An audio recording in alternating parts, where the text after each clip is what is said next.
আমি গাইবান্ধার বালাসী ঘাটে নৌকায় উঠলাম।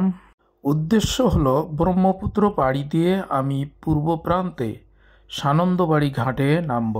নৌকা থেকে নেমে মেঠো পথ ধরে আমি সামনে হেঁটে হেঁটে এগুতে লাগলাম। রাস্তায় প্রচুর ধুলা। চরের মধ্যে আপনারা দেখছেন এখানে কৃষক ভাইয়েরা এই চরের জমিগুলোতে তারা পেঁয়াজের বীজ বপন করেছেন। আবার সামনে আপনারা দেখছেন এগুলো চীনা রোপণ করেছেন, বপন করেছেন, বাদাম চাষ করেছেন। বালুময় এসব জমিতে এগুলো ফসল শুধু এই জমিগুলোতে হয়। এখন শুষ্ক মৌসুম, এজন্য আমাকে নৌকা থেকে নেমে এই ধুলোময় মেঠো পথ ধরে অনেকক্ষণ হেঁটে হেঁটে সামনে আসা লাগতেছে।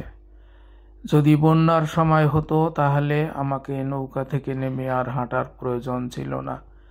নৌকা থেকে নেমেই আমরা অটো, গাড়ি, ভ্যান, রিক্সা পেয়ে যেতাম। যেহেতু এখন শুষ্ক মৌসুম সেহেতু রাস্তায় প্রচুর ধুলো আপনারা দেখছেন।